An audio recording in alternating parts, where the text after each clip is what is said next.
From FedEx Forum and the American Home Shield Studio, this is The Odds Couple on GrindCityMedia.com. Handicapping all the football action, here's Rob Fischer and Lang Whitaker.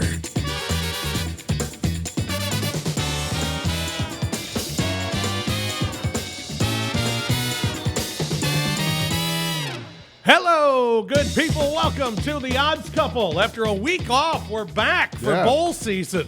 Feels good to be back. It feels great to be back. An extravaganza. And it's an extravaganza. It really is. Who doesn't like a good extravaganza? Great for the holidays, bowl season getting underway. Not many great ones here in this first week, but that's all right. We're still excited about it. Yeah. And we've had a lot that's happened over the last couple of weeks. Rob Fischer, Lang Whitaker with you here on The Odds Couple. Glad you're with us. Vinnie Verno is going to stop by with a bowl pick today.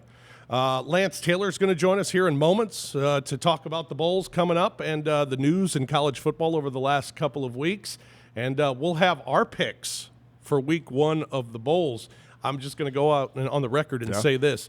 I had my picks written down. We picked 5 each for the bowl games for the first week. And then I got your picks, and they were identical. Yeah. Identical. All of them, all 5 were identical. Great minds. So I changed a couple of mine just so we could mix it up a little bit. So if you go perfect, I'm going to go ahead and take the perfect record. Okay. You okay with that? Yeah, we go with that's that? All right, good. I'll still be way ahead, I think. Yeah, I think that's I don't know. You made a good run here at the end. I'm going to need a good bowl season to catch you this year on our picks. What have we learned the last couple of weeks while we've been away? There's been only news. There hasn't been a lot of football. We learned that Memphis decided to just keep things close to home. Decided to just promote from within, not go out, and I don't know what that means. I don't know what I know we'll talk more about this later, but it's hiring an offensive line coach always scares me. Think about other line coaches we've seen. I mean, Orgeron. Sam Pittman? Yeah. I mean, Matt Luke. Like Ed Orgeron was too, though. So that's one thing we learned. I also learned that the bowl games are all flat. Roser said earlier, like Georgia, he's like, Sugar Bowl, that's a better bowl than some of the other ones. I was like, are they anymore? Like they're all, you're not playing for anything unless you're in the championship game. So what's the point? Half these guys, like the good teams are going to sit the guys who are going to the NFL anyway. Like those guys aren't playing. Georgia lost to Texas last year because half the team didn't play. I'm sure Alabama's got a couple of defensive guys. Yeah, already. And Alabama's already missing half their linebackers, and now they're going to have another one not play. So Georgia's going to probably have some guys out from this thing too against Baylor. Like it just, the bowl games are flat. But the other thing I learned is I still love some of the bowl game names. Some of them are just pretty awesome. The Frisco Bowl, I think that's one. There's one that was sponsored. The Gasparilla. One sponsored by a smoothie place. Yeah, they are very good. We got to, I think maybe next year. I like the game of Real Bowl or not. Yeah, well, why don't we try to get one next year? I think we should. We can have the Odds Couple Bowl or the Grind City Media Bowl. That seems doable. I think that'd be good. We could make it the Grind City Media Odds Couple Bowl presented by somebody. Presented by John Roser. Yeah, we could do something like that. That'd be great. Roser's up for it. Few things that I learned this week. Speaking of Memphis, they must really believe in Ryan Silverfield. It's amazing to me the outpouring of support from media, from former players, from current players, and to not go through any interviewing process whatsoever. When you had Chip, I mean, even if you were going to hire Silverfield, you could have had the interview process. You could have interviewed Barry Odom just to say you did. You could have interviewed Chip Long just to say you did. Right. You could have interviewed a couple of guys out there, but they were dead set, and he seems like such a wonderful human being and someone that everybody respects and everybody loves and everybody wanted for this job. That it was. I don't remember a coaching search that was never a search. Ever. It was never a search. I mean, even LSU with Orgeron, there was talk of a search and who they might talk to and going through the process, and then they name him the head coach. But there was nothing. He's the interim guy, and then nope, he's the head guy. He's going to be the head coach.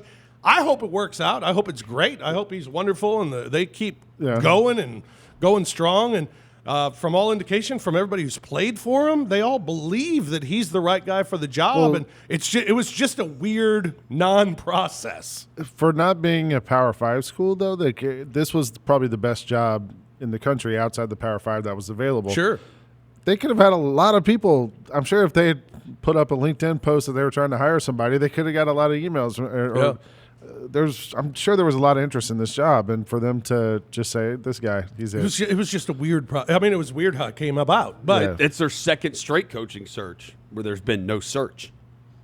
They didn't search for Penny Hardaway. I mean, Tubby Smith was gone, and there was no search. They did not interview anybody else. Tubby Smith wasn't gone. And that one was really driven by media, by fans, by former players, and I mean that was the same sort of deal. And this one seemed to be driven that way as well. It was interesting to me to see how many media people and people around the program who really were that familiar with the offensive line coach. Yeah. I mean, that's kind of odd. I mean, in itself, he's clearly good at the political side of it. And everybody I've talked to who know him personally say he's great. He's going to be wonderful. One of his former players said he became an all-conference offensive lineman because of him and learned everything about football because of him. And, I mean, the guy, they give him credit, a lot of credit for everything that he's done. So I hope it's a great hire. Yeah, one of our buddies, Eli Savoy, he told me, he said, Barry Odom was the other guy who had been mentioned, at least like someone on the reporter on Twitter had put that out there that he had heard Barry Odom's name and basically put it. Ryan Silverfield and Barry Odom, they made the most of their time when they were at Memphis, Odom under Fuente and Silverfield under Norvell. They got to know the right people. Wasn't Barry Odom a defensive guy? Yeah. Yeah. And Arkansas just hired him as their offensive coordinator? No, defensive coordinator. Defensive coordinator? Yeah, defensive coordinator. I read that wrong. I was like, well, that doesn't make any sense. All right. Sweet. Also learned people voting for stuff is stupid. Whether it's the Hall of Fame, whether it's football rankings, whether it's the Heisman, about 39 voters left Joe Burrow off their ballot. Yeah. Give me a reason. Give me. Try to put yourself in those people's shoes. Give me one reason why you wouldn't have Joe Burrow on your Heisman ballot. Well, I just think this is why they should have public ballots. I mean, what? I want to know who are the 39 people and why do they have a vote if that's the way they're going to vote? What's possibly the reason? Right. Well, because everybody around him was great. You can say that about every player. That's absurd to not have him. If you don't pick him first, fine, whatever. Yeah. I mean, Justin Fields had one turnover this year, and it was on a trick play. Understand if you pick him over Joe Burrow, fine, or Chase Young over Joe Burrow, fine. Yeah. But to not have him on your ballot is That's absurd. Ridiculous. I want to see the ballots. I agree. Also, Clemson and Ohio State. You know, they'll be matching up in the playoff 4. Yeah. I believe this game could possibly end in a tie because according to the Clemson and Ohio State head coaches, nobody believes either team's going to win. Yeah. Clemson thinks nobody believes in them. Ryan Day thinks nobody believes in them. Yeah. All right. I think it's maybe the best matchup that we've had since the playoffs started. Do you mean the coaching matchup or the actual game? The actual game between the teams. I know if you're talking about just the rhetoric between these two guys. Yeah, it's. I think it'll be a fun game. It should be like a high score. I think it's gonna be great. Yeah. All right. While we've been away the last couple of weeks, we've had some championship games that were played. LSU winning the SEC championship over Georgia 37-10 in dominating fashion. Who would have seen that coming? Yeah. Joe Burrow, 349, 4 touchdowns. They had 481 yards of offense against a stout Georgia defense. But maybe the best thing for LSU is their defense is coming alive as well, holding Georgia 286 yards. That's not their defense. That's Georgia's offense. Yeah, that's not LSU's defense. Yeah. LSU's first title appearance since 2011 when they lost to Alabama in the championship game 21-0. First time that they've made the college football playoff 4. Their last national title was 2007. Ed Orgeron, head coach of LSU, talking about winning the SEC title. It's a great team win. I was so proud of our defense tonight. The way they came to play, I thought that overall this is our best effort of the season. But I wasn't surprised. Preparation, our guys have been phenomenal. We came here Thursday night. They had a look in their eye today that focus and a winning and determination. And they won as a football team. This is a win for our whole organization, for the state of Louisiana, and for LSU, and for everybody that played in the purple and gold. But tonight wasn't our final destination. We know that. We don't know where we're going to go. We don't know who we're going to play. Wherever they tell us to go and whoever they tell us to play, we'll be ready to go. That will be the Peach Bowl, December 28th against Oklahoma, where they are a 13-point favorite. So they get to play in Atlanta, and then they get to play in New Orleans. Possibly. It's fate. Destiny. It's going to happen. Yes. They looked offensively, as good as Georgia's defense is, like LSU was just too much. The 37's a little bit of a misnomer. Like that was piling on at the end. Yeah. But their defense was okay. Georgia's offense just stinks. It really did down the stretch. Yeah. I mean, really, for most of the year. Well, luckily for Georgia fans, looks like Jake Fromm might be back next year. So more of that. Yeah. Also, the Memphis Tigers, they win the American Athletic Conference title over Cincinnati, 29-24. School record 12 wins. They're heading to the Cotton Bowl. Former Tigers coach Mike Norvell talking about winning the AAC title. For anybody on the outside that's never lived in Memphis, you just don't understand. It's an incredible place. The fan base, the support. It's just special to be able to host a conference championship in front of our city and our fan base, and to be able to lift that trophy at the end. I'll never forget it. As he moves on to Tallahassee. Forgot it pretty quick. No surprise. Good for him. Congratulations to Yeah. him. Great job that he did with the Tigers. I mean, I don't think anybody – it's like when Justin Fuente left for Virginia Tech. I think everybody wishes him the best, and he was a huge part of the success of the Tiger football program. It's like one of the best, like, great breakups. Yeah. When people break up and you're like, no, we're still friends. And you're like, yeah, right. No, you're moving on to much better than me. Yeah. Good for you. Yeah. These people are like, no, we are no Florida State. We know. Right. Cotton Bowl for the Tigers, December 28th. They'll take on Penn State. They are a 7-point dog. Total in that one is 60.5. We'll talk more about the coaching changes coming up a little bit later on. The college football Final Four is set. It will be number 1 LSU against number 4 Oklahoma. LSU a 13-point favorite. The total at 76. Also number 2 Ohio State will take on number 3 Clemson. Clemson as the 3 seed, a 2-point favorite. That total at 63.5. 1 through 4. They got it right, didn't they? I think so. Don't you? I mean, I think the only question really was LSU or Ohio State. But to me, LSU's resume was just better. They beat way better more teams. good teams, throughout the year. Yeah, and you might even believe with the eye test, Ohio State's a better all-around team. But if it comes down to the matchup between those two and how close it is, I think you have to look at the resume and LSU's schedule. They just beat better teams. Isn't that, we've heard that for years when it comes to the basketball NCAA tournament. It's like, oh, well, who'd you play? And then that's how you seed it. And right. LSU, going into this thing, the first show we did, we talked about how tough LSU's schedule was, and they ran the table. So yeah, pretty impressive. And LSU Tigers, they will take on Oklahoma as a 13-point favorite. Very interesting with the coaches in these matchups. There's a similarity between Dabo Swinney and Ed Orgeron. Dabo Swinney was a guy who was named interim head coach at Clemson, ended up getting the permanent head coaching job and has been very successful. Yeah. Ed Orgeron, interim head coach when Les Miles was fired at LSU, held on and was hired as the permanent head coach, and now he's got his team in the national championship. So they have similarities there. And Dabo at the college football playoff press conference this week talked about Ed Orgeron making it from interim head coach to the head coach.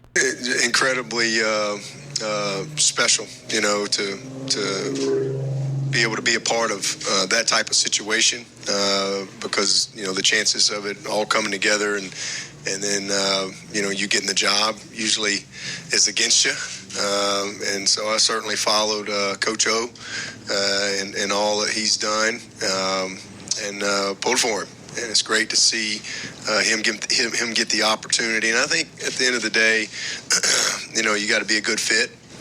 And he certainly was a great fit for LSU. And he's put a good staff together. He's provided great leadership and stability. And I think more importantly, belief.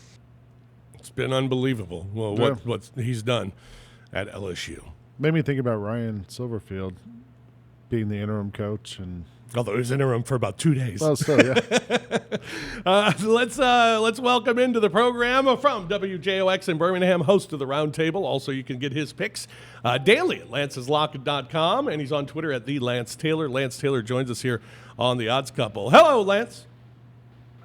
Good afternoon, fellas. Happy holidays. I can't believe we're a week out. Pretty insane, but the good news is we've got bowls here. That's right. Excited about that. Yeah, and before we get into the bowls, you've covered this conference for a long time. We've all been around this conference for a long time. The Ed Orgeron story is one of the more remarkable stories because we remember his miserable time at Ole Miss, and to see what's happening at LSU, and for him to, have this team where they're at, and really to change a culture of a football program in a positive manner. It's an amazing story. No, it really is, and I don't know how it gets any better. And I never thought it would work out. I don't know how you guys felt. I don't believe most people thought it would work out, at least to this level. Halfway through this season, Lance, people were still wondering, well, it's still Coach Orgeron. I mean, can they really do? I mean, I think he's convinced people by now. I think. Yeah, I think so too. And even 10-3, although the expectation last year was like 6-6, 7-5, when you looked at the schedule. I mean, there just wasn't a huge expectation. It takes them to Fiesta Bowl, and that was overachieving, but it still wasn't something that really jumped out. And just the way this offense popped this year, and obviously Joe Burrow going on and winning the Heisman Trophy, but Ed Orgeron is just the absolute perfect fit. We brought this up on our show this week. If the top 20 jobs opened, how many actually would actively want to hire a guy like Ed Orgeron? It would probably be zero. I mean, it's just the absolute perfect fit. Yeah, no doubt about it. Wanted to ask you about the coaching moves.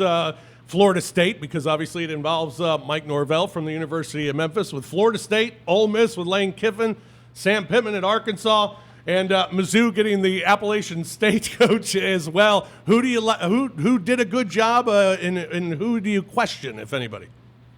Well, I think Mike Norvell. I mean, when you look at, I know this is his first big-time job at 38-15 in 4 years with 3 division titles and an AAC championship. I mean, and it's a fun offense to watch. I think Willie Taggart was just a little overwhelmed. I don't think Norvell will be.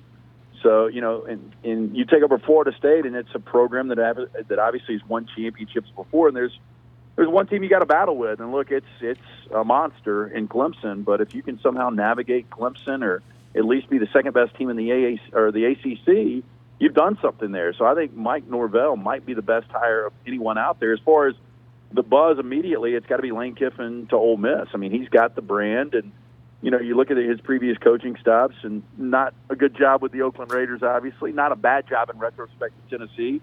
USC, the numbers were stacked against him, but it was never a great fit, and he was always at odds with Pat Hayden, the athletics director.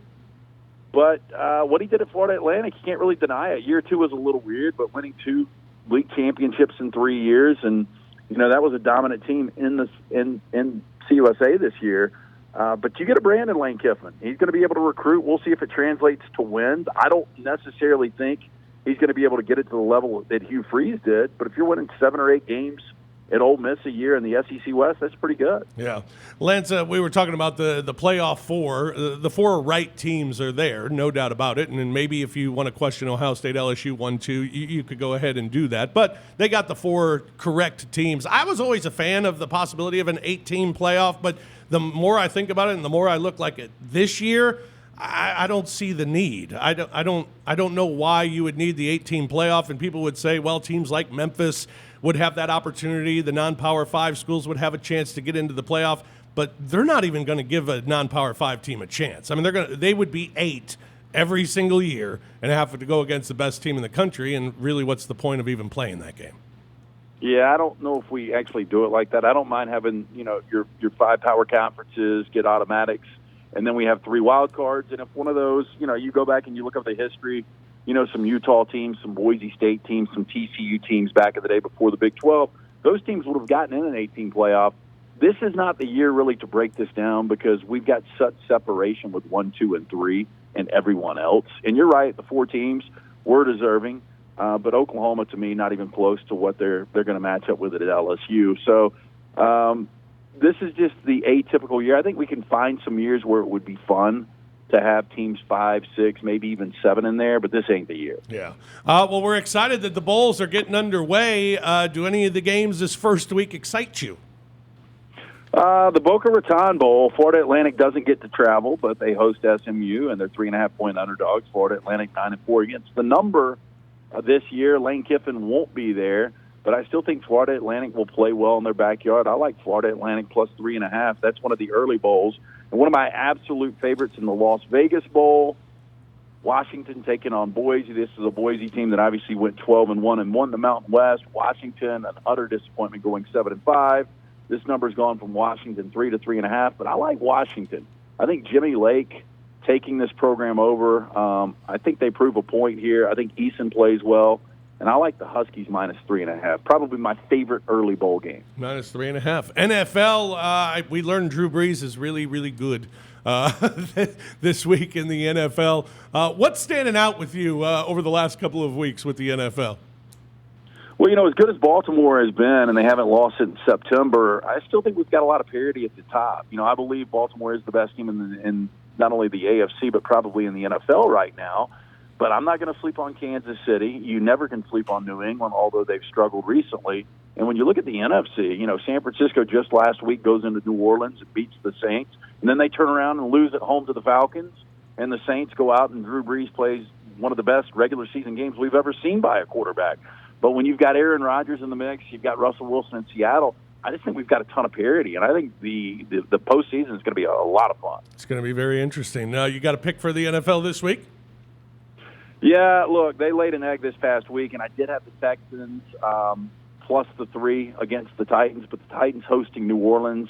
They are battling for their postseason lives. I think the Titans plus 1, nice play. New Orleans coming off that short week.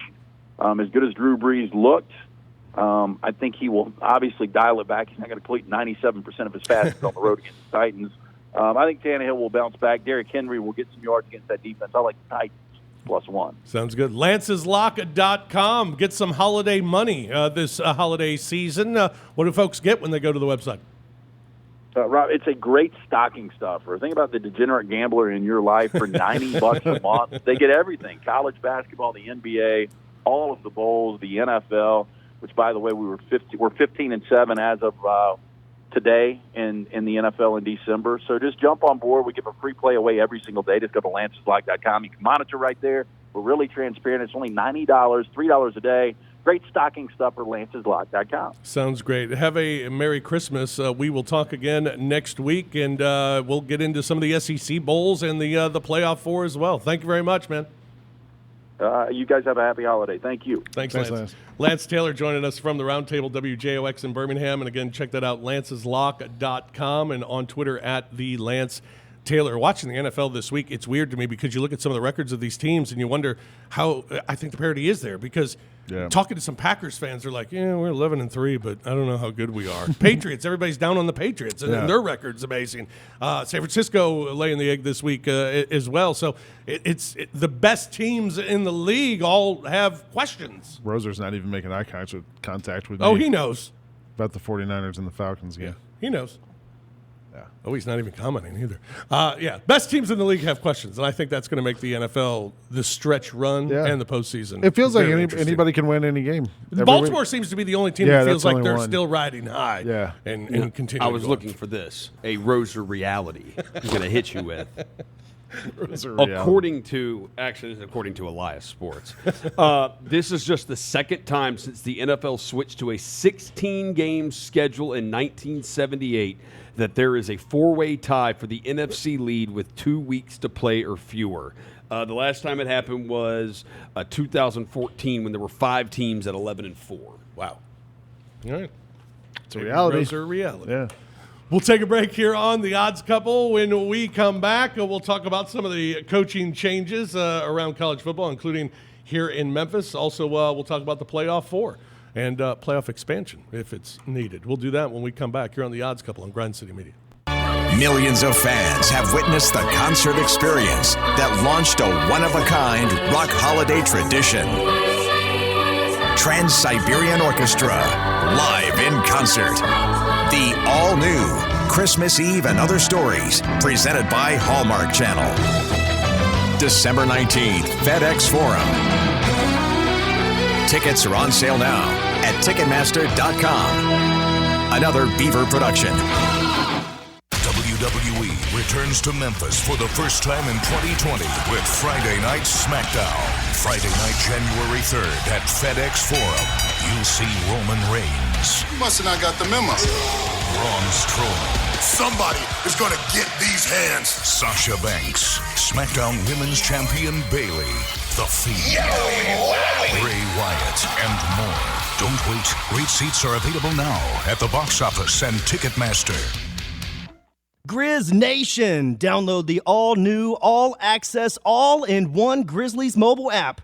Get 3 new experiences with one app, including a fresh Grizzlies look and feel, along with new access to FedEx Forum events and Grind City Media news and notes on all things Grizzlies, football, and more.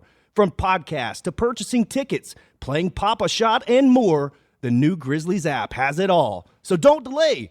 Upgrade your experience and download the new Grizzlies app today. Available now at the App Store and Google Play. For the first time in 25 years, the Doobie Brothers, Tom Johnston, Michael McDonald, Pat Simmons, and John McPhee, 50th Anniversary Tour. Rock and Roll Hall of Fame nominees, the Doobie Brothers, with special guest, Dirty Dozen Brass Band. FedEx Forum, Saturday, October 17th. Get tickets now at LiveNation.com.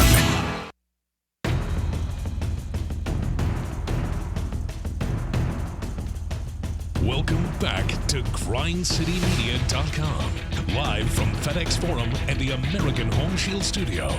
Now, here's more of the Odds Couple, Rob Fischer and Lang Whitaker. It's time, Memphis. Join Dylan Brooks, Brandon Clark, and your Memphis Grizzlies Saturday, December 21st at 7 p.m. as they play host to the Sacramento Kings. Get Memphis and get your tickets today to see your next Gen Grizz by calling 901-888-HOOP or clicking online, grizzlies.com. Some coaching changes since we've last been together.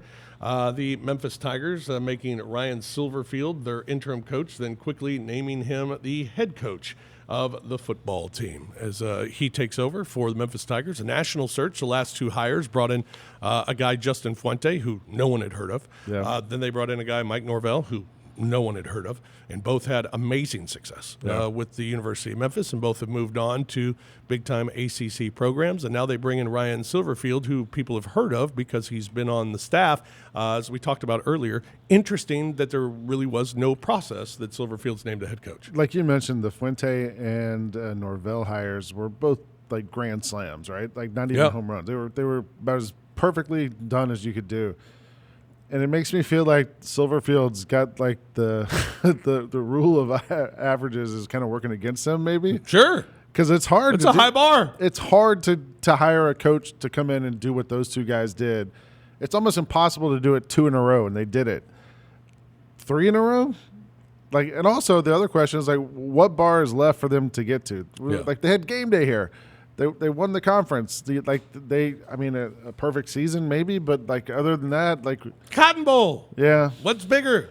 Yeah. I mean, even if they beat Temple, this is the ultimate. This is where they'd be in the same place they are today. Wouldn't be in the before. So. No.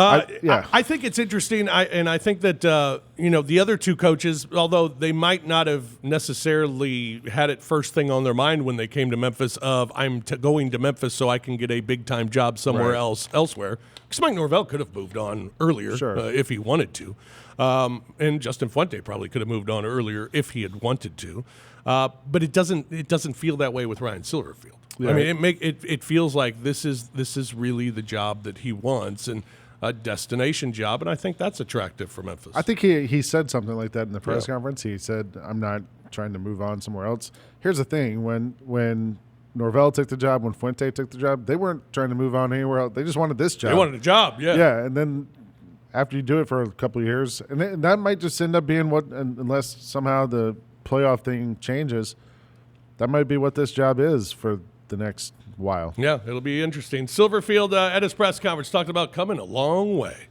In this profession, there's some hard days. Look, everybody in this room has had some hard days. I certainly don't sit here and claim to say that I've had a hard life. I've been blessed. But there's been some days when maybe you're out of a job or you feel like you can't score any points, that you say, man, what am I doing? There's times in my career I made $5,000 a year. I've slept on a cot or I couldn't get phone calls returned. So you sit there, but you always look in the mirror and say, you're built for this. And if you persevere and you believe, and other people believe in you, you can accomplish anything. And I've always said this, if you keep swinging that axe, good things will come. And I'll take that same approach here every single day. We're going to swing. We're going to keep swinging. We're going to keep swinging. We're going to have a lot of success in everything we do here because of that. And he got emotional a couple of times during that press conference, too. I mean, you root for him. Yeah. You feel like he's one of us. Do we? I mean, if you're a Memphis fan, you feel like he's part of us. Yeah. The other two, all in. Eyes up. All in. Roser's ready. Roser I mean, feels the last two, they weren't part of us, and you just hoped. You didn't know. You went in blind thinking, hope these guys are good, and they both turned out to be grand slams. And this guy, it's like, yeah, he's one of us. We root for him. Let's make it happen. It's a lot of pressure. He's walking into a lot of pressure with this job. I mean, but like Roser mentioned, Penny was one of us. Yeah. That was another hire from within, somebody from the family. We're going to keep it in-house, and we'll see. It'll be interesting. Yeah. And I like the idea for the Tigers that the interim tag's gone. He's the head coach heading into the Cotton Bowl. I think that helps a lot because, when Justin Fuente left and they played Auburn in that bowl game, it wasn't the same team. Yeah. I mean, it felt like things had just fallen apart. Season was over. We'll see if it's. But it feels like you're going in with some continuity. Can he call plays? Because there's two things he's got to do. Keep the offense putting up 40 points a game and recruit. Yeah. Those two things. And we're going to find out about the offense right away, I think, because that was, Norvell was known for getting these guys in the right places and making them work. And Yeah, the recruiting thing we already know. That's what he's good. That's what he's known at. That's what he's known for is his recruiting. Yeah. He is responsible for a lot of the higher level recruits that they have gotten on that roster. Great. He is the one that's responsible for them. And either he's got to call plays or he's got to hire someone who can call plays. I mean, maybe that's the thing. Like, Georgia's had like the number 1-2 recruiting class the last 2-3 years, and they couldn't score any points. So yeah. You were so excited to lose Jim Chaney, and it got worse. Yeah. Well, I don't know, but no, it didn't get worse. It was kind of a lateral move. Yeah. Also, Arkansas hiring Sam Pittman, the offensive line coach at Georgia. Yes, sir. They also hired Barry Odom, the former Missouri coach, as their defensive coordinator. This is like a tire shop that's putting on retreads. Yeah. That's what it feels like. Mizzou has hired Elia Drinkwitz. Yes. The App State head coach. I guess if you're looking for non-Power 5 guys, I mean, he did a heck of a job. They've been ranked all year. Yeah, I mean, he kind of just came in and took over and maintained the thing and got them. I thought it was kind of weird hire. Yeah. And I'm still disappointed in Arkansas and in Missouri. To me, how you don't call Mike Leach when Mike Leach made it clear that he'd be interested in the Arkansas job, and how you don't call Hugh Freeze. I'm sorry, at some point, Hugh Freeze, you just have to come to grips with the fact that the guy has won everywhere. Yeah, but he's also been a maniac. And he's got a niche offensively that you need something different to compete in this league that he does. So what Leach is the same way. Mike Leach, I could see the call. Like that's a call you make, and you're like, okay, you're a little loopy, but we can deal with that. I mean, Freeze is a whole nother thing. Like Freeze Ole Miss is still dealing with having him there. So I don't know. I don't know. He's won everywhere he's been. He got paid by Liberty. Yeah, he did. Yeah. Good for him. Then Ole Miss goes and hires the Lane train. Ole Miss got on the train. Yeah, he is back, leaving Florida Atlantic to be the head coach of the Ole Miss Rebels. And boy, was it a pep rally when Lane Kiffin was introduced as the head coach of the Rebels. We didn't come here to be good. All right, that's not why we're here today. We came here to be great.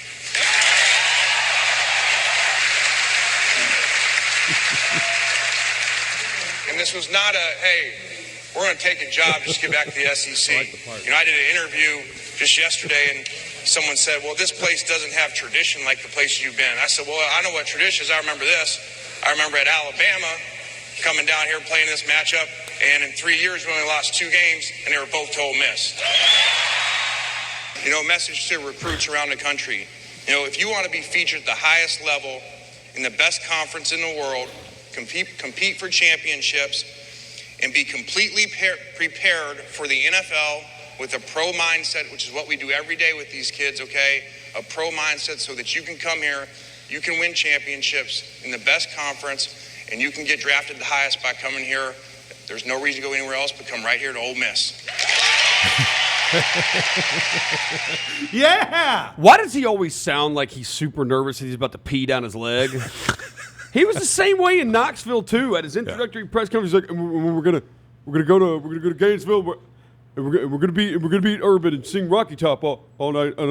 Which is weird because you year. just don't think he's. I mean, you think he's just cocky and brash, and then he speaks. Like, maybe he's just nervous all the time. He's maybe the cocky, the headphones, and the glasses. That's a. Did you see Peter Burns from ESPN tweeted a list this week of SEC coaches ranked in terms of who he'd want to go to Vegas with? Okay. Number 1, Kiffin. Right. Number 2, Derek Mason. Number 3, Stoops. Really? Yeah. He had Dan Mullen number 5, and Mullen tweeted that he thought he should be higher. Should be higher, yeah. But the bottom 3 I thought was actually kind of funny, too. Number 12, Jimbo Fisher. 13, Gus Malzahn. Number 14, Jeremy Pruitt. I don't Pruitt up higher, I think. I don't know. I don't know if I'd have fun with those guys. He's going to give you free money. Well, that's true, yeah. I mean, the ATM did fix in Knoxville, no doubt about it. All right, let's take a break. When we come back, we'll look at the bowl games coming up here in week 1. We'll have our picks. We'll also hear from Vinnie Verno when we come back. It's the Odds Couple here on Grind City Media. The voice, the hits, the tour. The wait is over. Celine Dion, Courage World Tour. February 9th, FedEx Forum.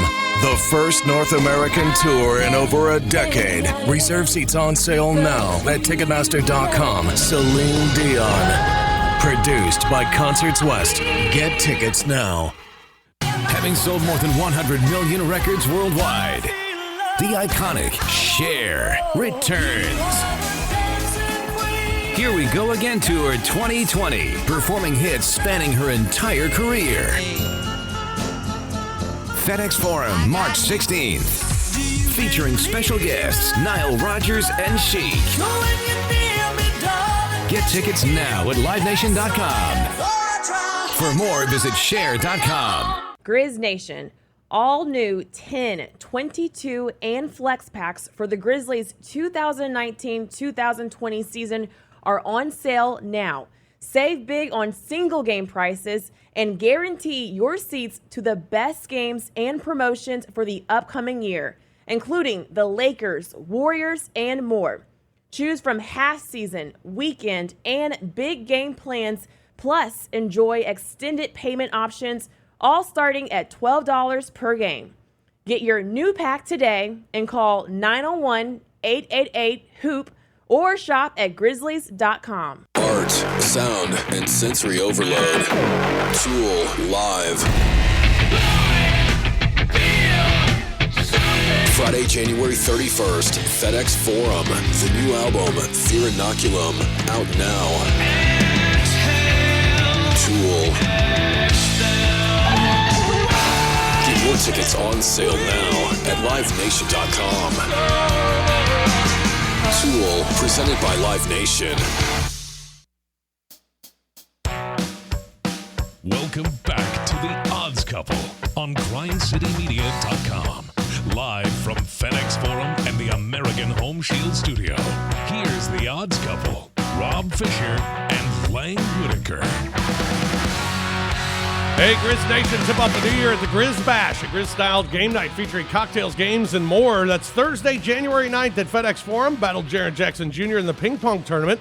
Sink a putt with John Moran, or just enjoy all the festivities, including live music, great food and drinks, plus participate in other classic games with Grizzlies players like Mario Kart, Cornhole, and more. It's game on as you sip and play your way around FedEx Forum. Tickets start at $75, and all the proceeds support the life-saving work at St. Jude Children's Research Hospital. For more details, visit Grizzlies.com today. Play video games with me.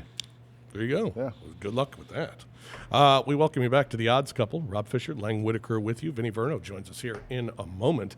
The bowl game's getting underway tomorrow. A couple of the trends for a few of the games coming up here in this first week. Tomorrow's actually gets underway with the Bahamas Bowl. It's Buffalo against Charlotte. Buffalo a 6-point favorite, total at 57.5. Buffalo 6-1 against the spread in their last 7, 12-4 against the spread following a conference game. Also tomorrow, it's Utah State and Kent State in the Frisco Bowl. Utah State is 7-point favorite. Total at 65. Utah State 13-4 against the spread as a favorite. 17-8 against the spread in the last 2 years, although Kent State is 6-1 against the spread in their last 7 games. Also, maybe the biggest matchup this first week is Boise State, Washington. Yeah. Boise State number 19 in the country, taking on Washington. Of course, Chris Peterson leaving Boise State, goes to Washington. Now he's leaving Washington, and Boise State's playing Washington. Storylines everywhere. That's the Las Vegas Bowl. Washington's the favorite of 3.5 in this game. Boise State 29-14 against the spread as a dog. Their head coach is Brian Harsin. He talked about facing the Huskies. We know about Washington, obviously very good. There's an obvious storyline in this game, which the most important thing that we all have to consider and not overshadow the players that are actually going to play in the game, which is going to be the shame about if the story continues just to be about not the game and the players that are playing in it. So that'll be the focus. Be no different. Our mindset hasn't changed. We want to finish out the season 1-0. And we know where we're playing, we know when we're playing, we know who we get to play against, and then we focus on game planning for that and getting ready to go. He sounds like Lance Taylor. He does, doesn't he? Yeah, a little bit. Boise State and Washington Saturday in the Las Vegas Bowl. Also, the other ranked team playing in this first week is Appalachian State at number 20. They'll be taking on UAB that Saturday in the New Orleans Bowl. App State, a 17-point favorite, the total at 48. App State, 18-8 against the spread the last 2 years, 6-0 against the spread when they've had at least 2 weeks of rest, 12-3 against the spread away against winning teams. UAB, meanwhile, 23-12 against the spread playing on Saturday, and 16-6 against the spread on turf. There we go. A couple of good spread teams going in this one. But 23-12 on Saturday. Isn't that when you usually play college football? Yeah, usually. Play on Although Saturday. when you're in Conference USA, you never know. You might be playing all nights of the week. It is that time of the show again as we bring in our very special guest, and he'll have a pick for us for this first bowl week. It is our good friend, Vinnie Verno, who joined us in studio. He's been gone here for a while. I thought he was in jail. He was visiting people in jail. Oh, yeah, he was visiting people in jail. He wasn't in jail. $100 bills. Not the first time that's happened. You make money, I make picks. You make money. 95% this year on my picks. You write them down? Good.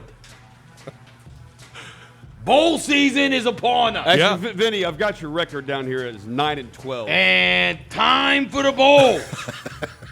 Did you guys hear something? I didn't hear that. 9-12. No, I didn't hear that. What a dillweed. These are the games we've been waiting on. Yep. This is the big money here. Yeah. The bowl games. And you ain't got Neds if you don't bet the first one.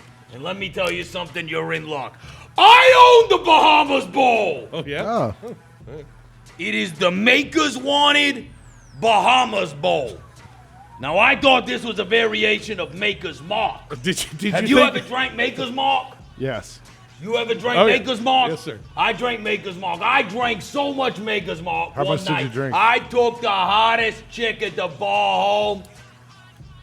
Woke up in the morning, started making out.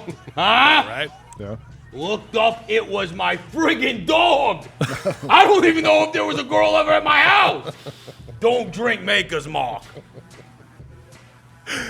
That's not what it is. It's the Maker's Wanted Bahamas Bowl. That's when you want Maker's Mark. It's for Elk Grove, which is an industrial park in Illinois. I don't even know what that means. You know Oklahoma State's not playing. Huh? Oklahoma State is not in there. Well, here's the thing. Most people watch your show on mute. So they're going to watch this and they're going to think, oh, Vinny picked Oklahoma State. Right. I own the Bahamas Bowl. So who's playing in it? It's Buffalo and Charlotte.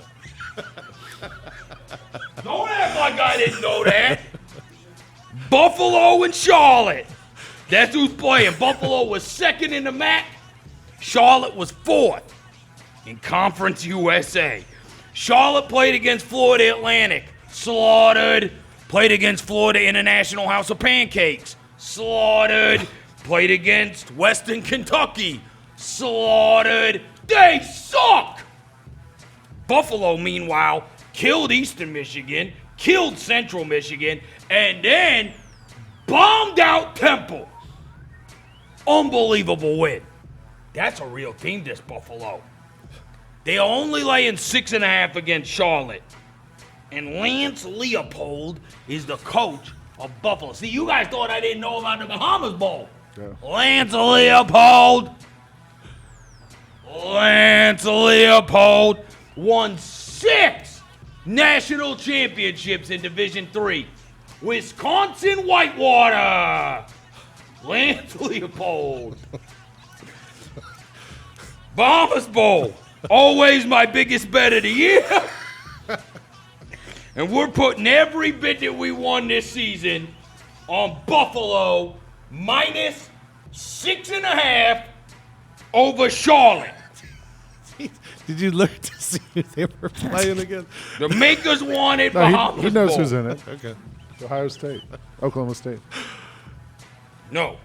Again, the show's on mute. They're going to be like, oh, there's Vinnie Verno and picking Chubba Hubbard. Chicken Papa Hubbard. Yeah, Chubba Hubbard. I do love Chubba Hubbard. I ain't got a Buffalo jersey. Nobody has a Buffalo jersey. Come on. And the other thing is this.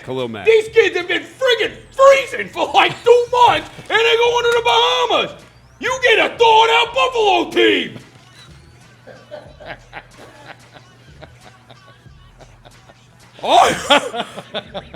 I own the Bahamas Bowl. You're welcome. If you don't bet the first bowl game, you got no net. Thought out Buffalo team is Vinnie Verno's pick this week over Charlotte. Smart. In the Bahamas Bowl. A lot of logic to that. All right, it is time for I see why we usually take a commercial break after he's on. It's time for our picks this week. We will start with Fish's 5 this week. Let's go. Yeah, I'm going with Liberty against Georgia Southern. Liberty getting the 5 points. They are 13-4 against the spread away from home against non-conference opponents. I'm taking Arkansas State minus a 2.5 against Florida International in the Camellia Bowl. Yeah, Arkansas State's won 4 of their last 5 games, and they've just been a better team than Florida International this year. I like Arkansas State, and they've had success in bowl games as well. Also, I'm going Boise State at the dog against Washington to cover the 3.5 against Washington. Boise 29-14 against the spread as a dog. I'm going with App State, big favorite over UAB. UAB played nobody this year. And App State, they were a very good team and beat a couple of Carolina teams, South Carolina and North Carolina. App State 18-8 against the spread last 2 years, 6-0 against the number with 2 or more weeks rest. And I'm taking another big game, big number game, Central Florida minus 17.5 in the Gasparilla Bowl. That's on Monday when they take on Marshall. Marshall is good against the number in bowl games, 12-2 against the spread their last 14 bowl games, and 11-2 against the spread on neutral fields. But Central Florida has just been a great team the last couple of years. They're much better. This one's played in Florida. Marshall traveling down there, kind of a home game for UCF. I'll go UCF minus the 17.5. They've been all over the place this year. I'm staying away from them. I got Utah State, Liberty. Like you said, a lot of our picks are the same. SMU, Boise State, App State. Even though Elia Drinkwater, yep, he's gone.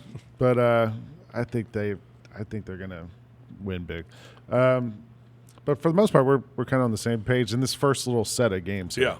And all of the bowl games are available. All of the bowl games available. The Grind City Media Pick'em panel picking every single bowl game this bowl season. Yeah. The first portion of those games will be unveiled tomorrow. You can check that out at Grind City Media on the Twitter. The picks will be out there for the Grind City Media Pick'em panel, which we did all year, each and every week. It includes all of the Grind City Media members. I haven't done this in 2 weeks. It's us, both, 2 of us, Roser, Chris Vernon, Devin Walker, Megan Triplett, Michael Wallace, Eric Hasselton. That's it. And congratulations to our co-season, regular season winners, Devin Walker and John Roser. Yeah. Who tied for the regular season. Now we'll see what happens with the postseason. That's right. But we'll see. We still got a lot of games left. NFL pick this week? I'm going to stick with the Ravens. I mean, they're playing Cleveland, but like you said, they're the one team you think, okay, they got it figured out right now. Like you feel like they're going to win. Riding a good wave. Yeah, they're hot right now. I'm going to stick with the hot team, even though they're given, I think, 10. Yeah. Yeah, it's a lot of points, but yeah. I can't believe I'm taking the Washington Redskins. I can't either. -2.5 against the New York Football Giants. Redskins with a great performance, I thought, this past week against Philadelphia. Just came up short against the Eagles. Giants aren't very good. Washington's not very good either, but I think Washington's playing a little bit better these last couple of weeks. I'm going with Washington. Eli's going to go out on a high note? No, he's not.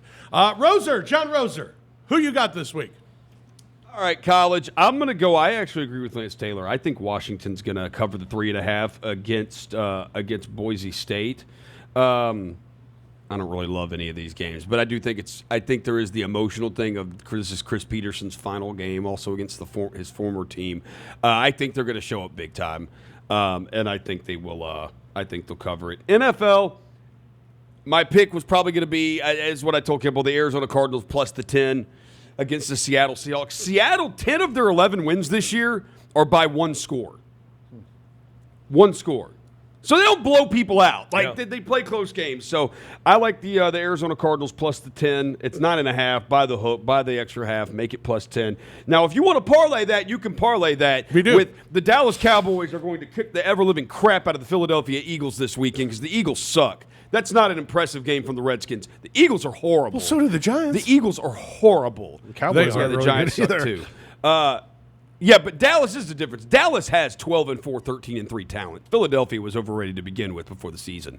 And then you can also parlay those two, Cardinals, Cowboys.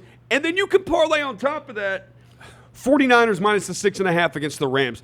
We're going to kick the crap out of the Rams this weekend too. Bounce back spot. Sounds good. And congratulations on your regular season championship with the picks. Thank you. Last time we were here, Roser was telling everybody to back up the truck and bet on Ohio State. Yeah, you agreed with me, Whitaker.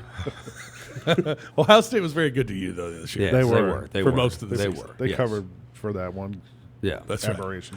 Right. Next week, we will be back with you. We'll be talking about the big bowl games coming up next week. We'll be talking about the Cotton Bowl, which will be next Saturday. We'll also be talking about the Playoff 4, which will be going on next Saturday as well. AutoZone Liberty Bowl, we'll get into that one as well. And the show will come out on Christmas. So you'll be able to celebrate the holidays and enjoy it, talking to some bowls and getting all the numbers on the bowls and make some money. Absolutely. We make picks, you make money. I've heard that before. That's going to do it for us this week. I'm glad you were with us here on The Odds Couple. For Lang Whitaker, for Roser, for Kimball, I'm Rob Fisher. Thanks for joining us. We'll be back again next week for another edition of The Odds Couple right here on Grind City Media. You've been listening to The Odds Couple from the American Home Shield Studio on GrindCityMedia.com. Tune in next week for more football handicapping with Rob Fisher and Lang Whitaker.